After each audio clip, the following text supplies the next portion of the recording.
So, you want to be a more reverent Catholic. Well, this is the guide for you. This is the conversation for you some ways to think about, to dig deeper, to be more serious about your Catholic faith, to show and to embody that more reverent spirit. Whether you're a new Catholic looking into the Catholic faith, starting out your journey, or a Catholic who's been there for a long while, I sit down this week with Keith from Grassroot Catholic to talk about how to do things more reverently, how to take your Catholic faith more seriously, and when others around you aren't doing that in your parish, in your diocese, in your community, what do you do? It's a fantastic, fun conversation. Humor, levity, seriousness, taking things seriously, not too seriously, but seriously enough. It's a great conversation for anyone to dig into, I think, especially those who are becoming Catholic and have ideas in their head of what the church looks like and get to a parish and go, huh? This is a guide for you guys too. There's hope out there for reverent masses, for reverent reception of the Eucharist, for taking the Catholic faith seriously. This is it, guys. It's a great, fun, lighthearted, it is, but serious conversation with my friend Keith from Grassroot Catholic. Please enjoy. Hey friends, welcome back to the show. Thank you for watching. Thank you for listening. If you are listening on podcast, thank you. Welcome back. Please make sure you subscribe to this show. Follow the show on Spotify or on Apple Podcasts. Leave a rating or review if you can. That helps to push the podcast out to more listeners and grow the thing that is this show. And the mission and purpose behind this show is to, of course, reach more and more people for the Catholic Church, the faith founded by Christ Jesus and the Catholic Church. So please do that if you can. If you're watching us on YouTube, thank you and welcome, and hit that subscribe button and the bell and all those weird YouTube things that people do on YouTube. Leave some comments. That's always fun to wait in there most of the time. Sometimes it's terrifying, but thanks for watching, guys. This episode, providentially designed by God himself, we're hoping, because this wasn't planned too far in advance, but I'm grateful to my guest this week, Keith from Grassroots Catholic, for joining me. Keith, you are, first of all, a fellow Catholic Keith, which this happens on the show occasionally. Keith Nestor also has been a guest in the show, and that always causes space-time continuum collapses, which we enjoy on this show. But you are also, Keith, the most requested guest for this show. I've had just countless people write into me and say, you got to have Keith from Grassroots Catholic on your show. So Keith, it is happening right now. This is it. Welcome to the show, and thank you for being here.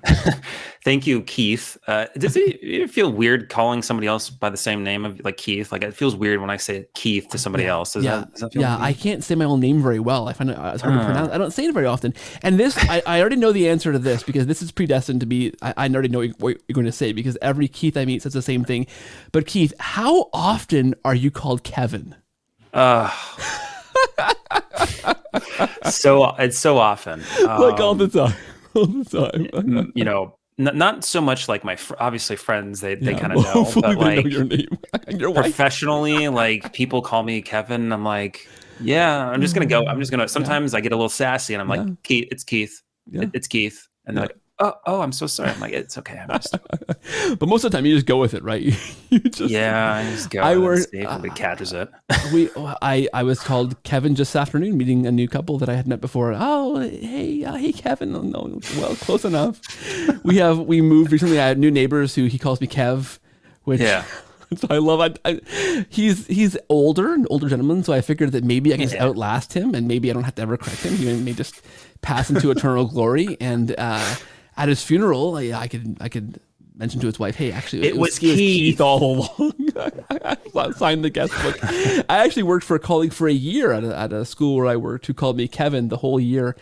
And never knew my name. I worked there. Wow. I left the following year, and I never. And the last day of school was the goodbye party for Keith. There's a banner on the wall. She just called me Kevin. I thought, okay. Maybe I'll never. So I should just change my name, I guess, to Kevin. I want you to. I didn't give you a long introduction other than this rambling bit here, but I want you to tell us a bit about what you do because.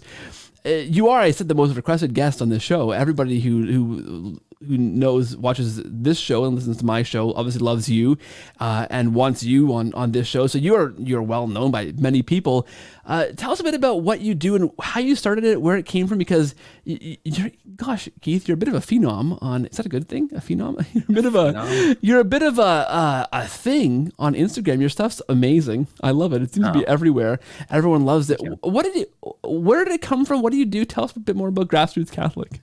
Yeah, I mean, so the channel in itself is meant to, because I'm a millennial. Well, I'm a geriatric millennial, and so it's kind of geared towards more that group, because it's kind of the group that I'm relatable to. But it's meant for those that maybe have fallen away, or maybe like me, I didn't know much about my own Catholic faith, and I only found out 10 years ago or so.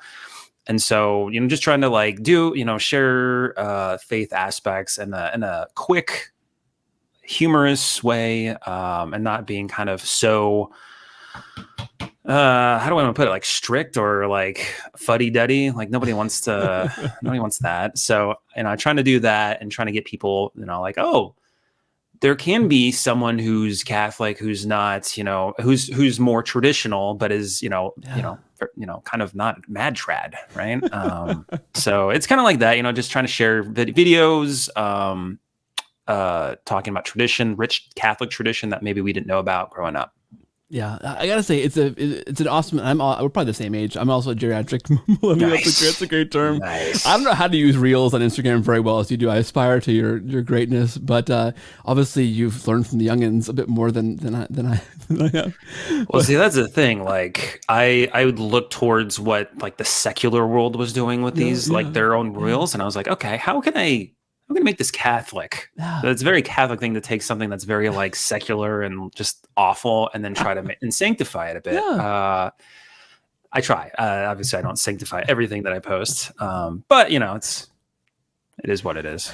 It is great though, because what you're saying you're doing is exactly what you're doing, and I think for the audience of this show, I can see why there's overlap here, right? Because the audience for this show is a lot of people who are new Catholics or looking into the Catholic faith from other Christian denominations and looking at these Catholics, and what they're finding, and this is first-hand experience from me, hearing people, not firsthand, but hearing from people who are on this journey, who are finding this camp of, say, these angry traditionalist Catholics who are railing against what they see as a very secularized modern Catholic faith that's lost its trappings and traditions, and they're often seeing this angry side of the internet on Catholic Twitter or different parts, right?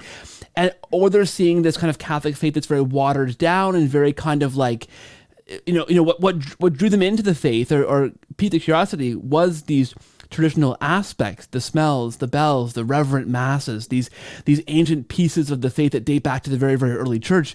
But when they come to a Catholic mass, they come to a Catholic parish, what they find are guitars or tambourines or very watered down liturgy or very watered down homily, or a homily that stretches for a very long time that has no substance whatsoever to it. Like, they find this. So when I can see why when they find a channel like yours on Instagram and see this guy who's young-ish and doing these reels, doing them really well, drawing on popular things and ideas and funny memes, but also showing the love for the traditional aspects of the faith, the deep traditions of the Catholic faith, but not being crazy angry or crazy guitar happy clappy.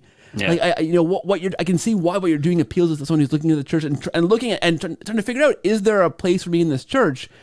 They find, hopefully my show and hopefully your channel in that middle ground of, you can actually be a Catholic who loves the traditions, not be totally crazy one way or the other, but actually just follow the catechism, follow the church, love the faith. Right? Yes. It's tough because, when I was kind of the lackadaisical Catholic and kind of the beginning, I had, strong foundation. Thank the Lord for my parents for doing that.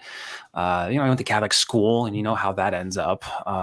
Not generally good, at least back in, the late 90s and early 2000s. But, once I started discovering and actually asking questions in my 20s, that's when I kind of started getting to like the mad, like, why was this withheld from me? Why? And then I just got angry.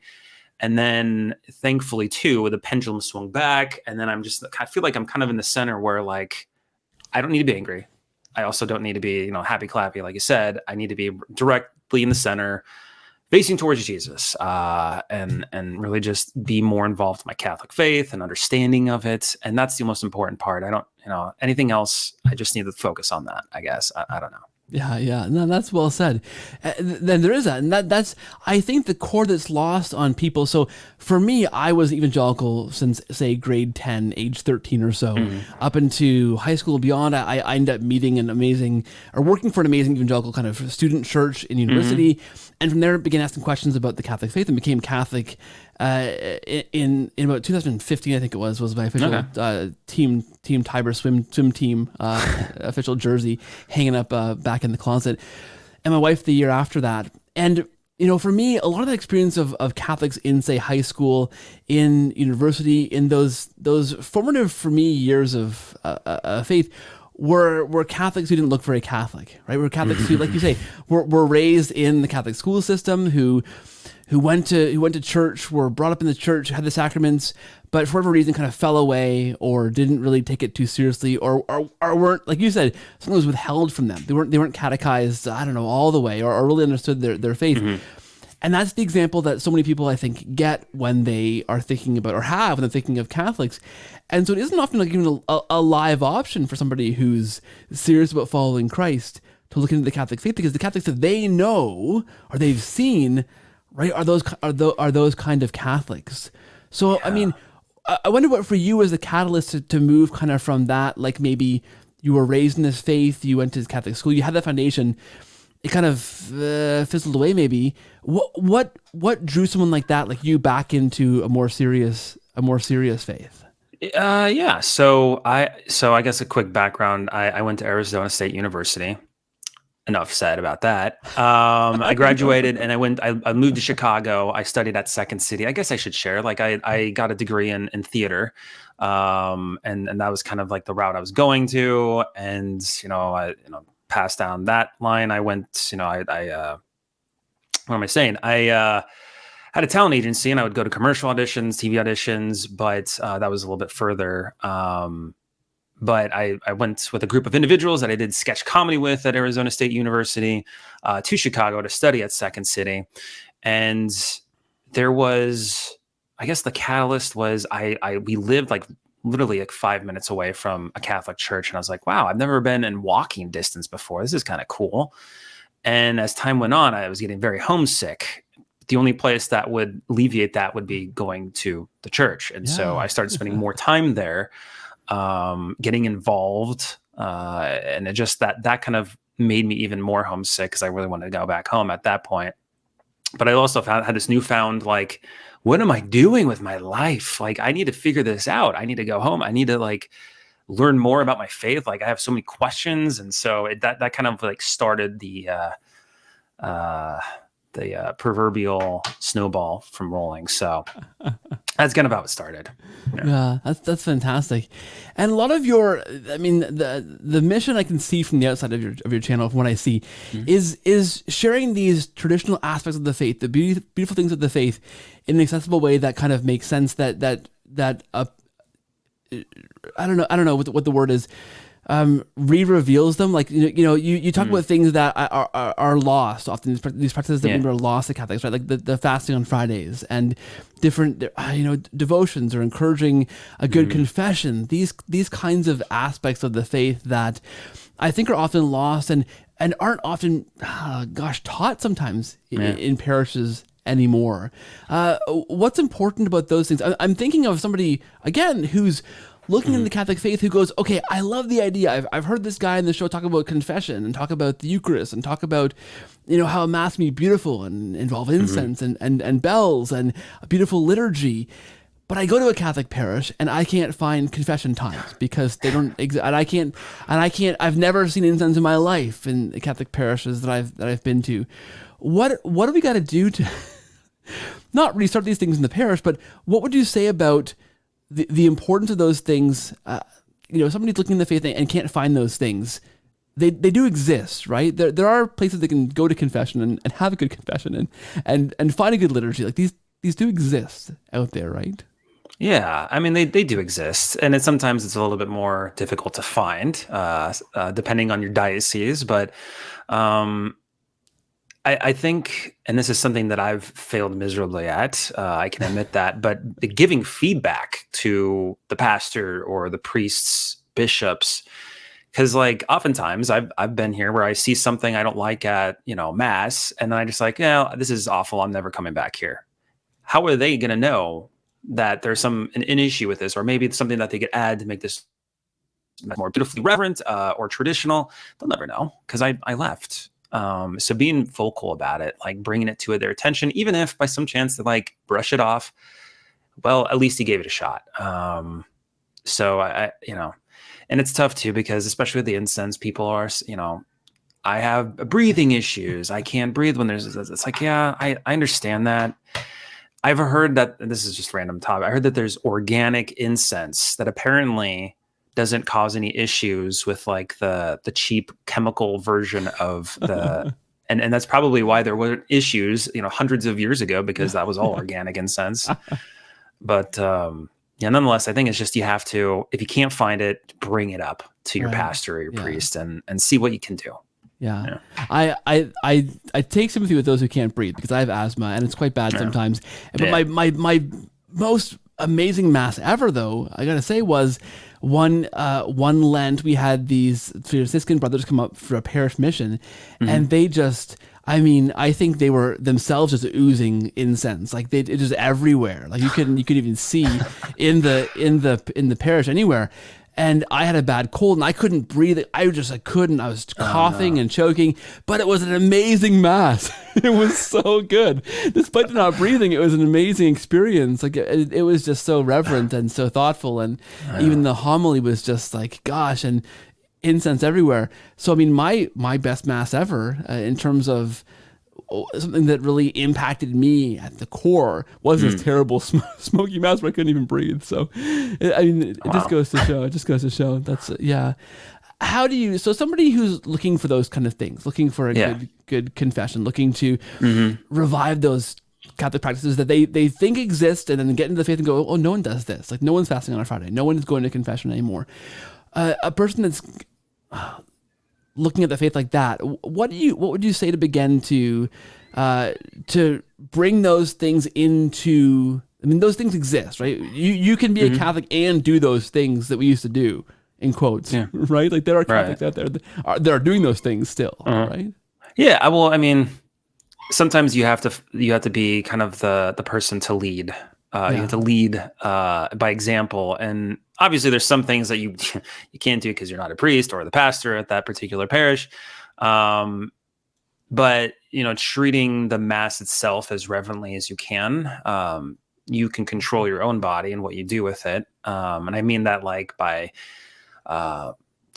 how you're position yourself while you're standing. Like, are you putting your hands in your pockets? Are you just standing there like aimlessly, or are you engaged? If you have your hands either clasped or like that, because that in itself is so simple. Like doing this or holding your hands like that, you don't do that anywhere else, right? So it really kind of puts your mind in place and focus. That in itself can help. I'm very much a proponent of receiving Holy Communion on the knees and on the tongue. I know some places, some parishes, they're a little bit iffy on that. Sometimes I just go ahead and do it, but other times I kind of see like if other people are doing this, am I going to get like denied? I don't want to get denied. I don't want to make a big scene. I don't want to like cause any issues. It take baby steps, obviously, but there's many things that you can do to show reverence without having to like go to a priest or parish or whatever the case may be. You have to lead by example. Yeah. There's a lot that you can do. Like, and I experienced this in my own life when I began RCIA, the class for new Catholics, at a random parish that's close to my house. I've thought back then that all Catholic churches were the same, identical. I figured, okay, the priest is the same, the priests, and then they must be the same everywhere. Like that's what I imagined, not realizing, of course, that doesn't make any sense. Really, that all the parishes will be different. And so I ended up just at a random parish close to my house that I didn't realize at the time was quite a sleepy kind of parish. It's mostly elderly people. There were no programs at all for anybody. There were no no kids anything. They had no kids in the parish. It turns out, but I did RCIA there, and I went in gung ho, like, okay, I'm gonna do all these things. I'm like, daily rosary, fasting, hardcore on Fridays, like all these, the daily office, all these things I was gonna go in doing. And I get there, and I remember my heart was broken when the sister who was running the program, we had our first experience of adoration, right? And of course, for listeners who don't know what that is, it's like, you're the Blessed Sacrament, we believe is Jesus there on the altar is exposed, and you go and you're kneeling before Jesus, like you're in the real presence of Christ in the Eucharist there. And I was excited for that. I was so thrilled. And we were talking about it, kind of doing a preview of what we were going to do when we go in. And I said, "Oh, sis," because she went through the spiel and it was pretty basic. And I said, "Well, oh, sister, you didn't mention that when we go in, we're supposed to kneel on both knees, not just genuflect on one knee because Christ is present on the altar." And I said, "Right, that's what we do, right?" Now I'm like, I thought it was really cool because I knew this, and I thought this is great. And she goes, "Oh, no. We used to do that. We don't do that anymore. We just go in and just sit in the pew." And I kind of went, "Oh." And I knew we actually still do that. That didn't stop at any point. But that goes to what you were saying, that we can, even if people around us might be doing whatever they want to do, and that's maybe not our business to even worry about most of the time, but we can still do those reverent things that we know God wants us to do, right? I can still kneel on two knees like I'm supposed to do, even if nobody else around me is doing that, right? We can do those practices, even if people seem to be abandoning them, right? Yeah, I mean, you have it right there. If you're going to be going, like you said, going to adoration and you're on both your knees, people are going to follow along with you. Yeah, they're going to see that and they're like, "Oh yeah, that's right. I got to do this." Even if they, haven't done it before, or they used to years ago, they'll be like, "Oh yeah." And the same kind of goes for Mass. I remember at a parish, no one would kneel during the consecration. Like everyone was standing. I'm like, "What? This is weird." So I would kneel, and I'd get a few people following along. Like I could see people like, "Oh yeah," like kneeling. So it's just, unfortunately you have to sometimes stand out, and I don't like standing out in Mass. Like that was uncomfortable for me, having to like kneel down. And then like a couple times going to this parish, it was like noted, "Please continue standing." And then I didn't. I knew it was so awkward, but I'm like, I'm going to kneel during this is, come on, this is Jesus. I'm going to venerate the King of the universe. I'm sorry. I'm not going to stand. Yeah. And I know in Eastern Catholic churches, standing is the way to do it, but we're in the Western Church, so I'm going to follow that tradition. I don't know. And you're a Keith, so you're like naturally just a kind and like genial guy. You're not like trying to anger anyone or be just a jerk, which I love about this, right? I love that. Yeah. Sometimes, my wife has to remind me sometimes, and I'm like, "Yeah, okay, yeah, you're right. Sorry." Yeah. It's true. I know this is the cordial Catholic. My wife rolls her eyes when she, right. But I mean, you toe a good line, honestly. Like this is not like, because you can, even with the idea of, say, communion on the tongue, right, versus in the hand. This again is one of those things that draws people to the Catholic faith, I think, and people that see the reverence that Catholics hold for the Eucharist, for the Mass, for our Lord in the Eucharist and the sacrament, right? That is appealing. And then they get to a parish and they realize that, especially in this, especially during COVID and this kind of post-weird COVID time that we're in, because still up here in Canada, in parts of Canada, there's still some kind of, there's strange guidelines that are not clear sometimes, diocese to diocese, how it's supposed to work, right? For a while it was the priest can give you on the tongue if you're last in line at the end, or you can wait, or you can, it's complicated still. In some dioceses, from state to state and province to province, I think is still a bit complicated. But I mean, even before that, the person who is drawn into the faith because there's a reverence, say, for the Eucharist, and then gets to a parish and goes to receive the tongue and is either denied for some strange reason, and that happens, right? Yep. And the priest goes, no, stand up. You hear those horror stories, right? or no one else in the whole building is doing that, right? And they go, "Oh, well, I can't do that. That'd be really weird to try and stand out and do that, right?" But the reaction, I like that you're not this is your reaction, isn't to go crazy like traditional and burn the place down, right? Or right? It's there's a line, like there's a so, right. I think that's sensible because I don't know. Does that make sense? Is that no? Because I feel that way in my own. I'm not going to be the guy that burns the place down if I can't receive in the tongue, but. Right, I think that's a healthy place to be. I think. Yeah, I mean, so I've lived those horror stories. I've been denied many times on my knees and on my tongue. And then like I was like, at first I was like, yes, I it makes me feel like I'm, what's the word? Like I'm doing this. I'm being denied Christ, and I don't know how to word it, but then after a while, I'm like, am I doing this? Am I wanting to get denied because this like I'm doing this for Christ? Like it felt almost like a prideful thing. I'm like, no, you know what? If I go to any mass that I've never been to before, I'm gonna wait and see. And if by some chance it looks like, or they say something about not receiving on the tongue, I'm just gonna stay seated. Like I don't. It's just a pride thing. I think at one point for me, like I'm gonna go up there and I'm gonna receive on my tongue, and if they don't do it, I'm just gonna kneel here and I'm gonna wait till they give it to me. Like yeah. I don't want to create a scene. Like come on. So I had to like come to terms with that with myself. Like I'd rather be at mass, like fulfill my Sunday obligation. If I aren't able to receive Holy Communion, then I'm not. Yeah. Like yeah. I don't know. That's I think a thoughtful position, right? I think that makes perfect sense. Yeah. Right? Versus I don't know. that's an awkward place to be in, right? And ideally, like I mean, I don't. Yeah, the reason to deny someone that I don't understand why that happens, and we can speculate about the reasons why. I don't. Right? That shouldn't be the case, right? Yeah. But I think. What you do, what I hope to do with this show, and people who are especially newcomers to the faith, they desire that. They desire that reverence for the Eucharist, right? So I think the position of not burning things down, but continuing to, when you can, say receive that way and treat that appropriately, that will hopefully push more priests, more pastors towards realizing that this is what we should be doing all along. You know what I mean? That's the thing. If the world around you is not being if good Catholics, the church is not being the good Catholic church that it should be, we can still be good Catholics and revere, our Lord in the Eucharist to the degree that we want to, right? That's legitimate in the church to do, right? We can still do that when maybe those around us aren't doing that. Right? Yeah, I think that's a healthy position to try and aspire to. Definitely. Yeah. I agree, 100%.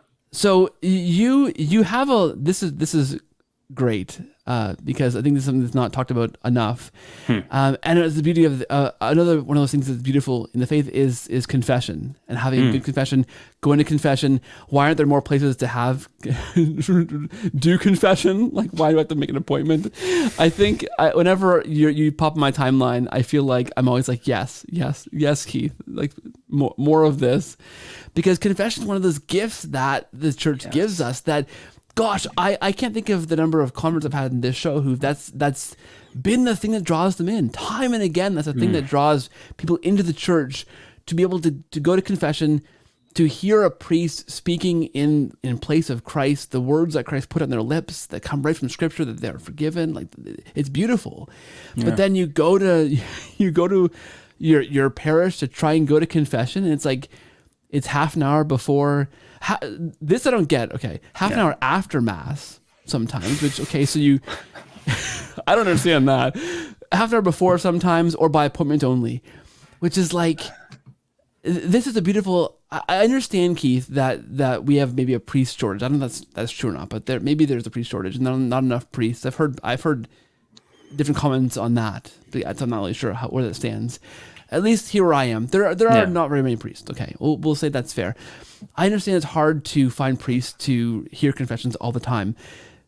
This should be a thing that's more accessible, though. I think for Catholics, right? And new Catholics want that so badly, right? It's a beautiful thing. I know. Well, it's I don't know. I think it all this stems, I think, from a lack of communication from the laity. I think if we were more verbal about what we want, that's silly because it's a sacrament. Like, why are we not offering? Why are we literally offering a sacrament by appointment only? Like, do you like? It's like, do you honestly think that someone who hasn't been to confession in 20 years is going to want to set an appointment, a one-on-one with Father, to go spew out all the things that they've been doing for the last 20 years? Like, no.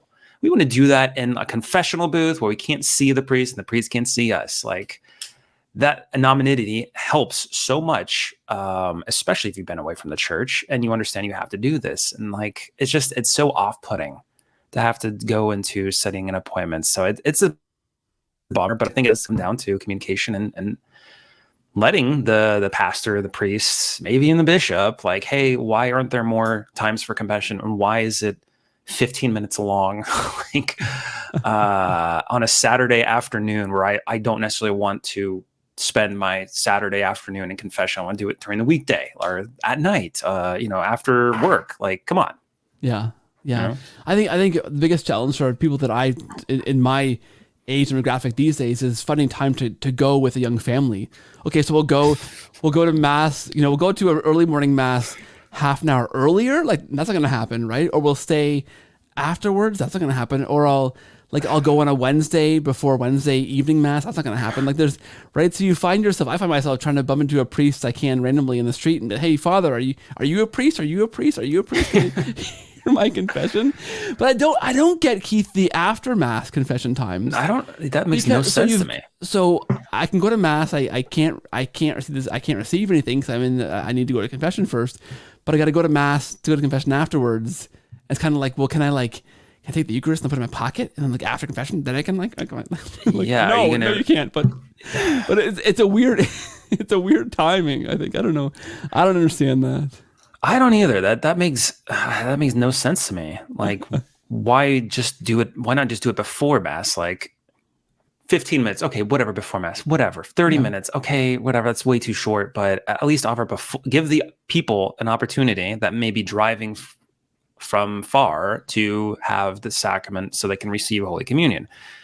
Not after, like you said, that so I'm going to go ahead and commit mortal sin on top of my mortal sin and then confess it and we'll be good, right? Like, that doesn't make any sense.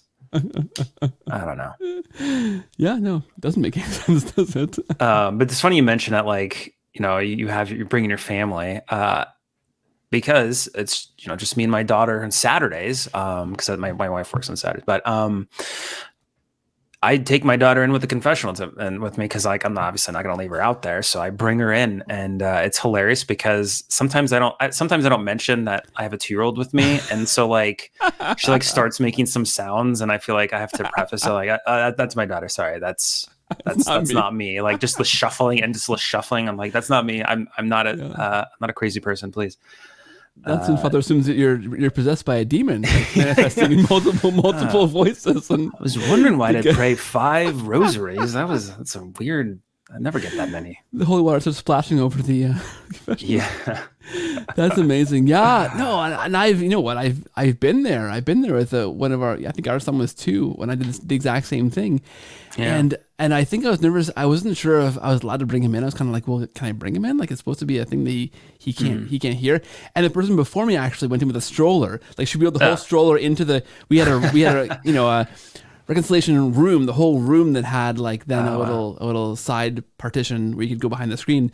So she just rolled the stroller right in there and then went behind the screen. And I'm like, okay, she's good. I'm going in afterwards. It's perfect. Father's primed to hear multiple parent-child reconciliations. Although as like time goes on, you have to like word things that you're not going to have them repeat things, and you're going to have to like. Yeah, that 7th commandment, that 8th commandment's been pretty tough for me. Trying to like figure out words that obviously it's not going to give away too much information, but enough information so that the priest understands what you're confessing. Yeah, a lot of wordplay, but that's fantastic. What do you think? What do you think about? I mean, on that topic, on families, like young kids at at Mass, right? I don't know if you have a lot of opinions on that, but that's, again, something that I've heard. I don't know. I've heard horror stories. We've had it pretty good, it seems like, so far, but I've heard horror stories of the looks you get as a young family sometimes, or the kind of sly little things might be said by different people. I've heard stories of a the priest in the homily or something, or from during Mass from the front mention, "Hey kids, quiet down," which again, like, gosh, it's scary when it happens, right? Our rule of thumb, which I learned early on from, I don't know who this came from, but somebody said to me, just sit at the front. Take your kids and sit at the very, very front. They can see, they can hear, and you can't see anybody else behind you. If they're giving you looks, if they're shaking their heads, who cares? You can't see them. And we've always done that. And the kids are various levels of engagement, but at least they can see and hear a lot better. And they're right up there, so you can't see anybody else behind us, Keith. Yeah, no, it's a challenge. Because we've gotten dirty looks. We've gotten someone that actually came up to us. And this is not, I'm not just saying any particular, these are kind of a wide range of parishes we've been to. And it's like this is the future of the church. I'm so sorry I'm inconveniencing the church's future. Okay. Like, the Mass isn't about you. It's not about me. Right. So it's just that sometimes I have to like remember, like, maybe this person has something's going on in their life. That's good. That's causing them to like be annoyed by the sounds of my child and take it out on me or my wife. So it's like it's been challenging, but I think you're right on having them sit closer to the front. We haven't gotten there yet. We haven't. We're so like where we're at in our parish, there's like a couple sections in the back meant for younger families who are having kids that maybe don't belong up in the cry room or the training room, but also we're not ready to go because we sat like kind of in the front middle, and it was just it was awful having to like bring our do the walk of shame down like the aisle, and just everyone's just kind of like, you're trying not to make eye contact, and you're just like walking like 4 or 5 times back out, and so it's tough. It's a challenge, but it's worth it. So yeah, and again, I think the theme for me here is you commit to it, right? You do if other people are telling you off or giving you looks, but you commit to it, right? You as a family, you as a new Catholic, you commit to those things, and you can do those things, and it's possible. It's possible to find. And I don't know how you feel about this, but I don't know. There are schools of thought, right? But if you're in a parish that there are no families, or or all you get are dirty looks, or you feel constantly like you don't belong there because you can leave, right? I don't know how you feel about that. I would be okay. I'm like leaving the Mass or leaving the parish? Leaving the parish, right? I don't know. Bye guys, you give me a dirty look, I'm out. Yeah, I'm out of here. But I'm not the kind of I think it's a family. We just moved to a new city recently, and even before that, we weren't going to. We started off at our territorial parish, where the closest parish to our house. But this is the parish where I began my journey as a Catholic, right? And there were literally no families in that church. There were no. The closest they had to a program for kids that would engage kids in any kind of level. Bingo. Right? Well, no, it was called adult childminders. And what it was like older folks who would like hold a baby during Mass. It's like Wait, hold on, what? I don't know. It's kind of like, I don't know. You giving your child to somebody else to hold? I think so. But that was the kind of the closest thing they had to engaging kids in any or families in any kind of real thing, right? And I guess we could have stayed and started a Bible study or started like a family group or a catechism group or something, right? But we were new Catholics looking for a place to plug in, and so we ended up driving 20 minutes to a parish that had things going on, had a midweek children's programs, in the Catechesis of the Good Shepherd, which was an amazing program that the kids loved. Had awesome, groups going, and men's group and a group for moms and like stuff happening, right? Apart from just Sunday morning Mass, which is important, but there was no community around that at the first parish. So we didn't feel bad leaving and going to somewhere else. And we've moved, we've moved cities now, and we are going to our closest parish, but it happens to be the parish that has stuff going on, and that's awesome, right? But I don't know. I wouldn't. if you're a new Catholic who's just started out and landed a parish and you go, there's nothing here. The mass is not very reverent. There's no confession times apart from appointment. There's nothing going on to engage my family in parish life. How do you feel about going somewhere else? Like, what's your school of thought? Well, I'm technically a parishioner at like 15 different parishes today, so I have no issue with leaving. I still get the envelopes, and I'm like, I gotta call the parish office to let them know we're not parishioners there anymore, and I just forget. And so we continue. It's just like, I am so rich in envelopes today. You have no idea.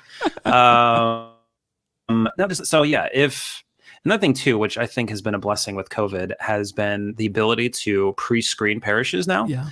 Obviously with the bulletins, you can check bulletins and you get an idea of how, I guess, busy things are there, how many different types of activities, groups that you can get yourself involved with. Also confession, you can also make sure that, oh yes, there's many confession times here. So more often than not, that's going to be a good parish. I mean, you can just look at the bulletin and see that and probably make your decision. But you can go online, YouTube, and watch the Mass be said. I don't know how much anymore. A lot of them are kind of now no longer live streaming the Masses. But those are just a few ways you can kind of go or kind of pre-screen. So that way you're not like becoming parishioners and then you're realizing this was a mistake. And then church hopping, going to another parish, doing the same thing. And then like making all of these like... At some time you have to like settle down and find your home. For me, the homework always for me was reverence in the Mass and reverence for the Eucharist, right? So for me, I was looking for a parish that had lots of Mass times, lots of confession times, right? For that sacrament being important. And then adoration times, like, was adoration available at that parish, right? Because some parishes never, right? Some parishes, no confession, no adoration, there's Mass, but right. Those for me, maybe that's indications of a busy priest who doesn't have time for that or an ill-staffed parish. But for me, those are indications of a parish that has, a heart for the church, right? Adoration, confession, and when we go to Mass, it's or watch the I love that, preview the Mass on live stream. It's a reverent Mass where the priest is doing things right. We can talk more about that in a minute, maybe, but following the rubrics, actually celebrating the Mass according to how the church wants him to, right? Those for me are always the hallmark for a parish that, okay, I'm going to see more of that parish. But you're right too, checking out the bulletins, right, and seeing what's going on in that parish, seeing what's happening. Are there groups? Is there a community there? Or is it just a kind of a drive-by church where they offer Mass and that's kind of it, right? There's nothing else to engage families. And more for us, and more for people that I hear about, getting in touch with me for this show, people on email or whatever, or social media, reaching out with questions about becoming Catholic who listen to this show. It's young families who want to get plugged into something as fast as they can, right? They don't want to be moving their kids all around. I have emails from people who are, okay, I'm 20 years in the evangelical church. My family, we're uprooting to become Catholic. They don't want to spend a year, bouncing around to different churches trying to find one where they can, as a family, fit in, right?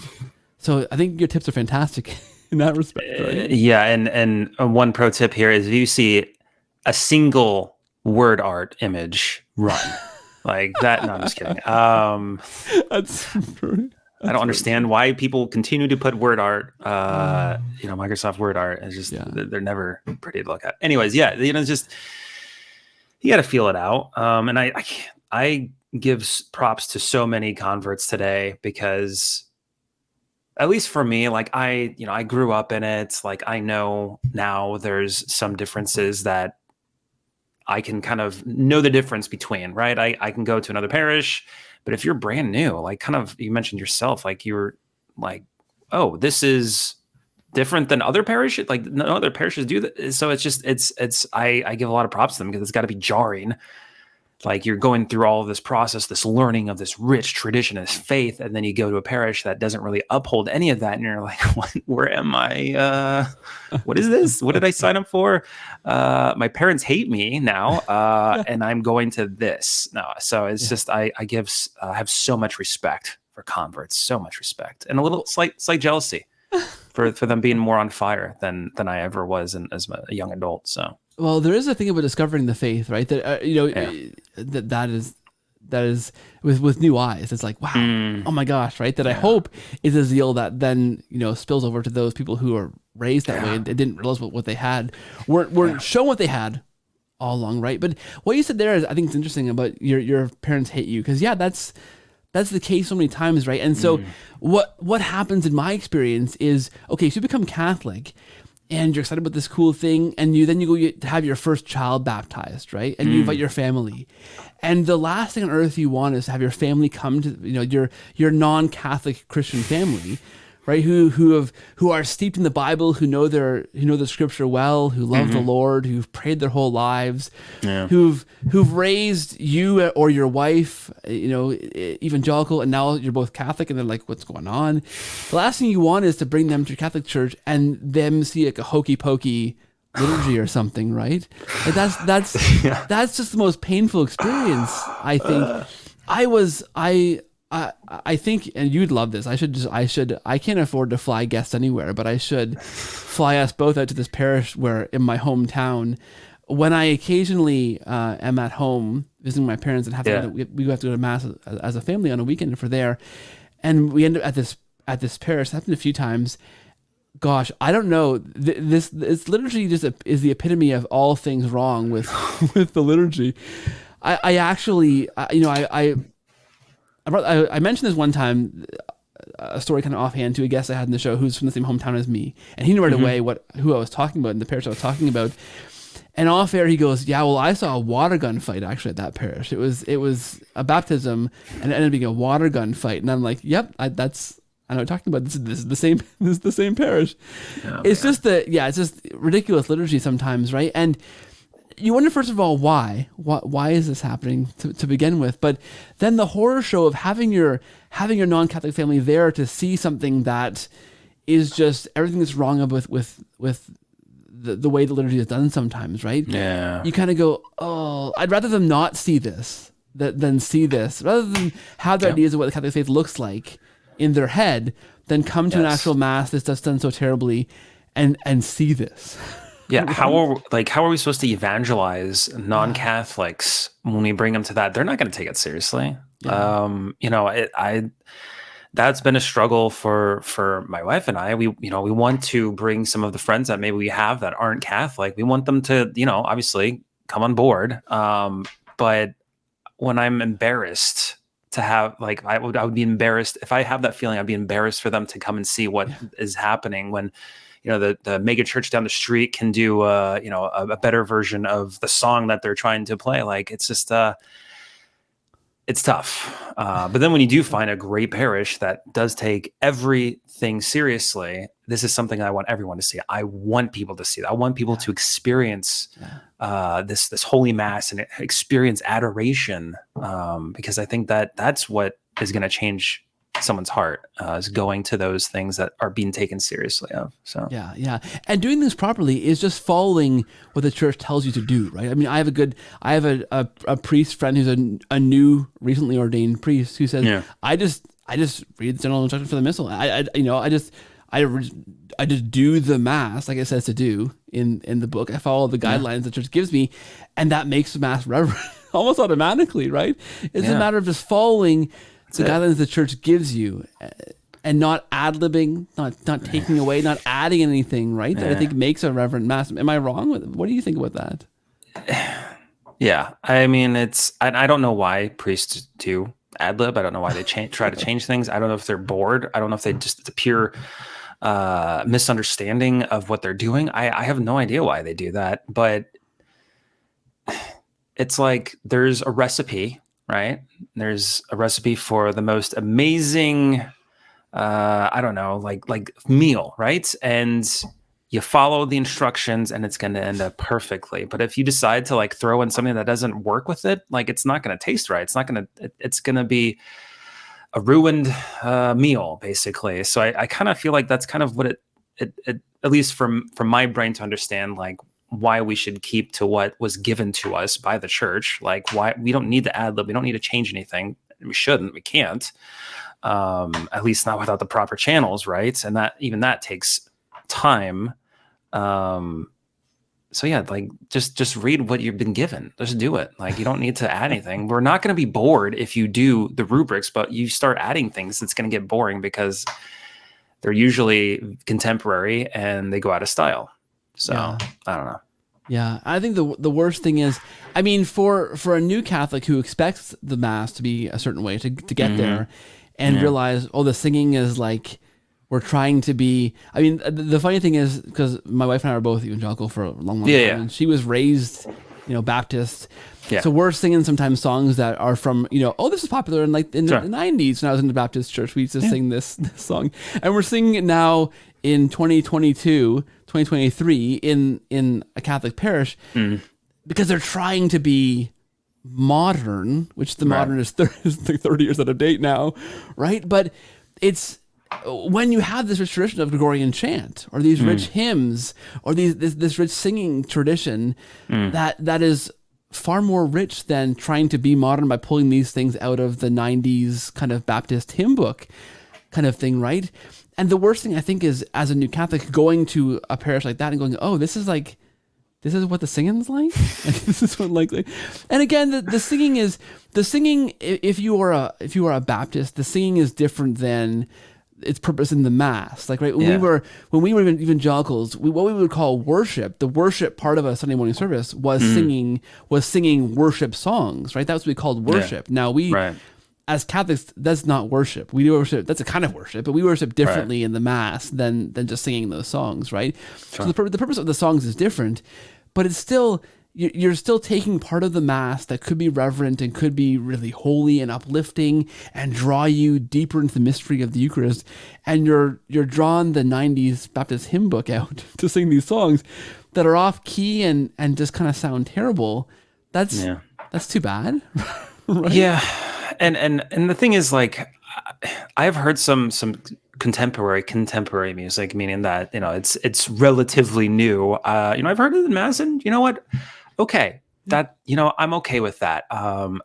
Ultimately, it comes down to how the Eucharist is being treated. Sure. So if liturgical music or the director of the liturgical music wants to do something more contemporary and it's beautiful, okay.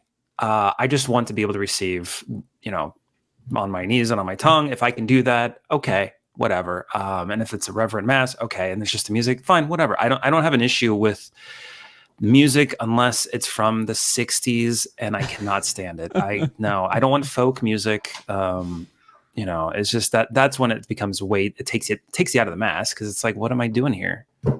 But that's my long story rant on liturgical music there, but but I think I think you and hopefully me and people that are gathering around these kind of platforms, these kinds of shows, maybe people our age named Keith, I don't know. There seems to be this movement to rediscover these things that the church has lost. Like, my original guest for today, before you graciously offered to fill in to do this thing, and this worked out so well because you are the most requested guest on this show, so I'm glad you could make it. Not to inflate your ego anymore. Stop. I'm already struggling with pride. Come on, man. I know. I'm sorry. I don't want to cause you to stumble. That's important for me. But my original guest was a lovely Irish Catholic priest who's written a book about liturgies and about kind of what happened after Vatican II, how liturgy shifted, what happened with bringing in the extraordinary form, and Pope Benedict brought this in, how to kind of merge these two, right? Because the intention was, right, Pope Benedict's intention was to allow for the extraordinary form Mass to inform the ordinary form of the Mass, to make that more reverent. Like, these things are supposed to at some point converge a little bit, and we're supposed to have gotten a beautiful Mass in this new Mass that came out of Vatican II. It didn't happen. Obviously, we're talking about guitar masses and about not a lot of reverence in the Mass sometimes, and priest ad-libbing and water gun fights and stuff. But I think there is this movement, I hope, of people, named Keith, who are Catholic, drawing out these traditional aspects, these things we've lost, saying, hey, we can bring these things back. You can receive on the tongue, kneeling down, and respect the Eucharist and have reverence in the Mass. You can bring back a Gregorian chant and sing parts of the Mass, and that can be beautiful. And you can, follow the rubrics of the Mass as the priest and have a really holy, reverent Mass. I think there is this movement afoot, I think, to hopefully restore this or kind of push back against kind of the unfortunate collateral damage was happened to the Mass following kind of some of the Vatican II innovations that happened that were never intended to happen. But I think there's a movement back towards more reverence in the Mass. Am I wrong in viewing that? Like, do you think I'm? No, I mean, you're absolutely right. I think it's attractive, way more attractive than what we see a lot of, and you see a lot more families at these types of reverent parishes, and even like Eastern Catholic parishes are blooming, because they're like they're basically refugees from some of these parishes, and they're getting what they should be getting from the Western rite. So it's a bummer that they feel like they have to go in order to receive the proper reverence of the Mass. But it's also a beautiful thing because both rites are starting to bloom more because people are gravitating to the way Mass is said. So I think we definitely will see. I think we're going to see a lot of parishes close. I think that, and that's obviously unfortunate, but I think it's a lot of parishes that like the old People Parish that you went to initially there. That's a rude way of saying that. I could have just said that a whole better way. I'm not very cordial, Keith. I'm the not so cordial Keith. I think we're going to see a lot of those shut down, but I think the ones that like a lot of like where your family is going, where we're going is going to be flourishing. So it was kind of like the whole smaller church thing that Pope Benedict mentioned, and it's going to be stronger, way stronger than it ever was, and it's going to bloom again.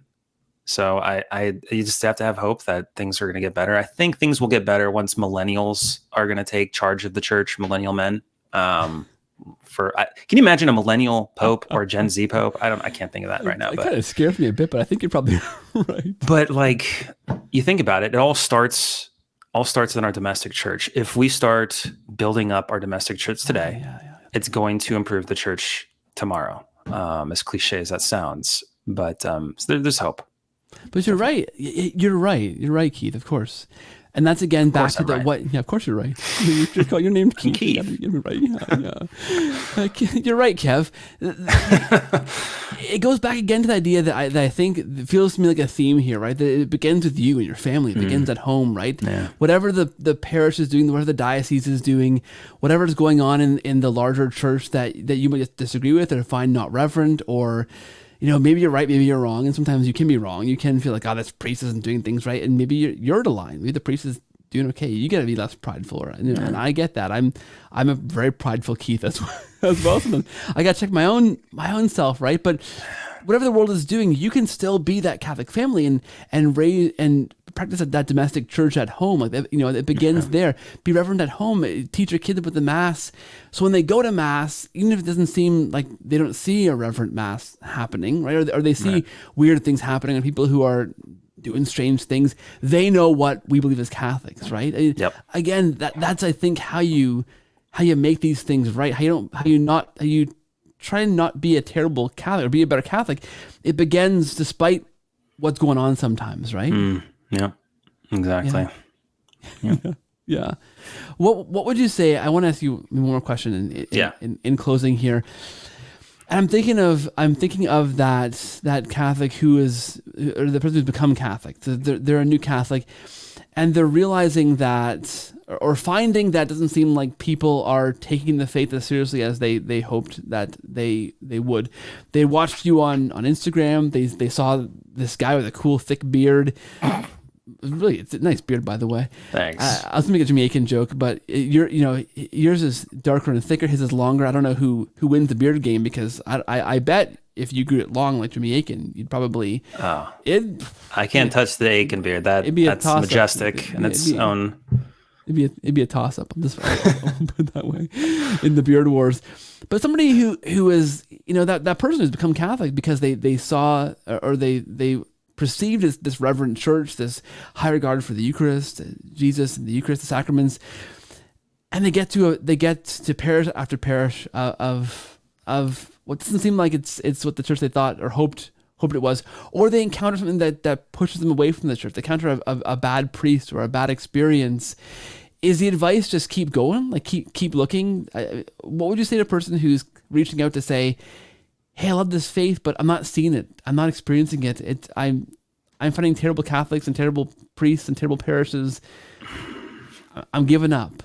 Like, yeah, it's tough because I feel like I had that type of journey where I felt like there was no parish that really took the mass seriously, and it's like, well, is there nothing down here? Like, come on, like what's happening? And I don't mind at all, and I don't bash the new mass.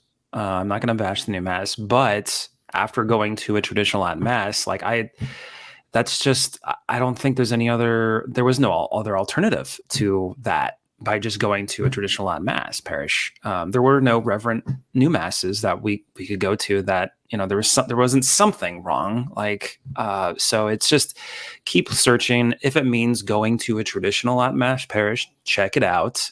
Maybe check out an Eastern Catholic parish. Byzantine is one of those. Those are also good, really tight-knit communities that everyone's on the same page theologically, which I think is very important too, to have everybody kind of on the same page on what we all believe in. So just don't necessarily give up, because like you can't control the situation you're in. You can control what you do. So whether that means checking out more, don't spend more time on social media, but like engaging yourself and like reading about the saints. Those are always inspiring, especially in times where you feel like I don't want to say persecution, but your things are not going the way you want it to. So yeah, just keep reading, keep listening about the faith, keep learning. There's never a time where you're going to be like, yeah, well, I know everything about Catholicism, so I'm good.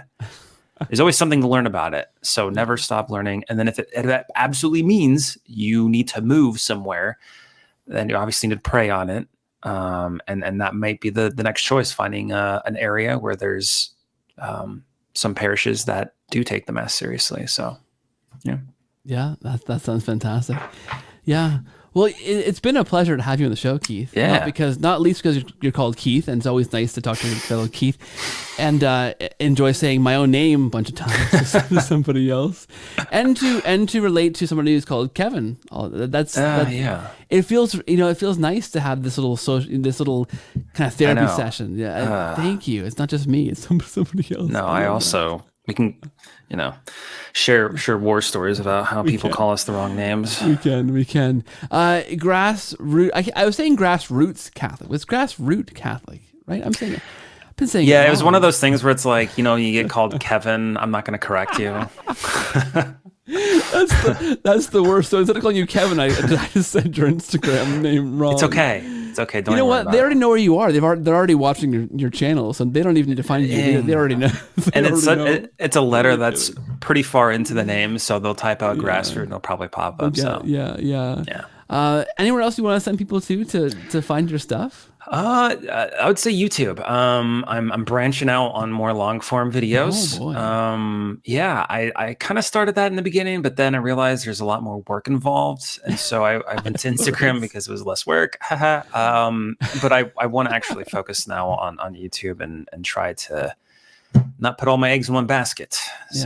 Yeah, that's awesome. I'll put those links in the show notes. People already know what they are, so who am I kidding? They already know who you are. Unless you call me Grassroots Catholic. Yeah, they'll have no idea. Well, thanks for being here. I want to say God bless you, the work you're doing for the church. It's phenomenal. And thank you. Glad to please the audience with finally getting the most requested guest on the show. So guys, here you go. Stop bothering me. And thank you. Thanks so much, Keith, for being here. It's been a real pleasure. Likewise, Keith.